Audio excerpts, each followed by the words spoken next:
Prepariamo oggi una pasta molto particolare della cultura sarda. Si tratta di una pasta condita con una salsa di pecora. Per la pecora io utilizzerò della pecora che ho surgelata a casa, questa è del periodo estivo, che è il periodo migliore per questo tipo di carne. Allora, per prima cosa andiamo a eliminare il grasso in eccesso, quindi andiamo, vedete qui, tutta questa parte, tutta questa andrà tolta, quindi con calma. Poi questo grasso lo potete utilizzare per qualcos'altro, ma nella nostra salsa no, perché andrebbe a ingrassarla troppo.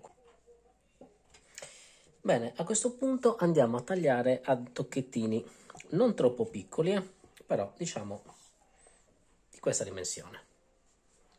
Ok? Continuiamo così.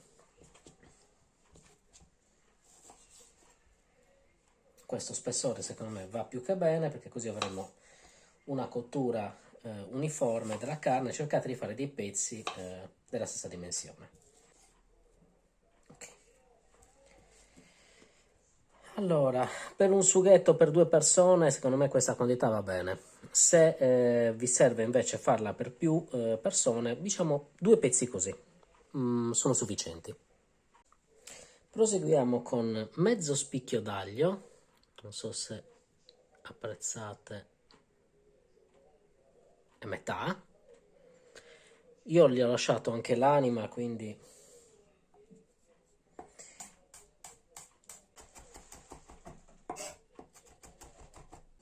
un pezzo di cipolla, andiamo a prenderlo.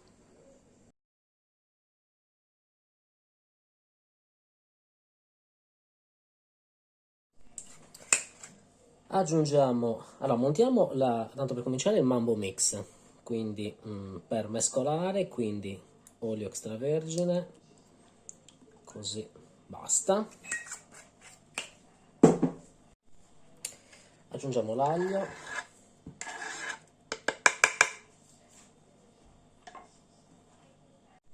aggiungiamo la carne,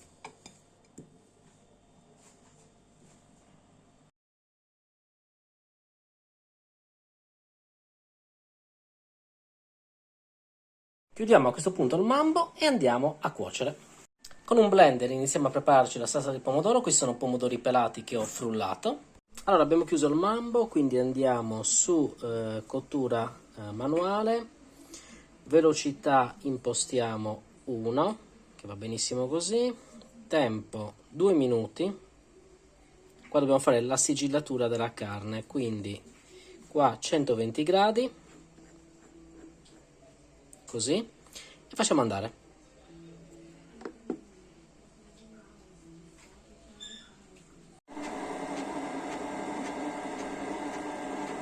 Allora, dopo 2 minuti e mezzo, in effetti ho cotto un po' di più, questo è il risultato, quindi aggiungiamo la salsa, adesso vi do la pesa esatta.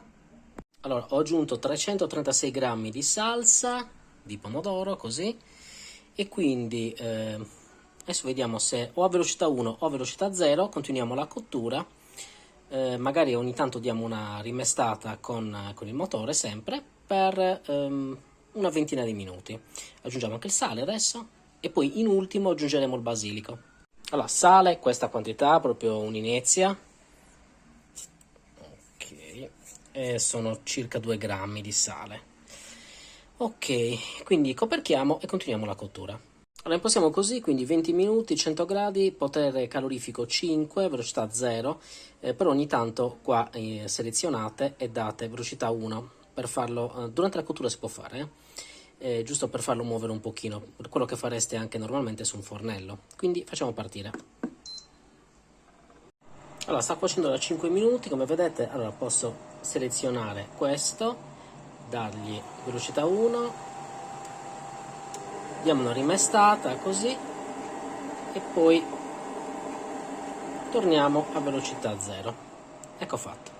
Prepariamo 2 belle foglie di basilico, queste belle grandi, deve sentirsi il profumo. Ecco la nostra salsa pronta. Adesso andiamo ad aggiungere il basilico, lasciamo così, e quindi andiamo a preparare la nostra pasta. Tanto questo lo chiudiamo. Per quanto riguarda invece la pasta, abbiamo scelto questa è una pasta a voiello, poi voi chiaramente utilizzate quella che preferite, così io faccio anche un fusion Sardegna-Campania. Questa è una buona pasta, secondo me è perfetta per questo tipo di salsa. Grattugiamo del pecorino semistagionato, abbondante acqua salata, cuociamo e mi raccomando bene al dente, non stracuocetela. E dopo una spolverata generosa di pecorino, questa è la nostra pasta al sugo di pecora. Provate questo piatto e fatemi sapere cosa ne pensate. Buon appetito!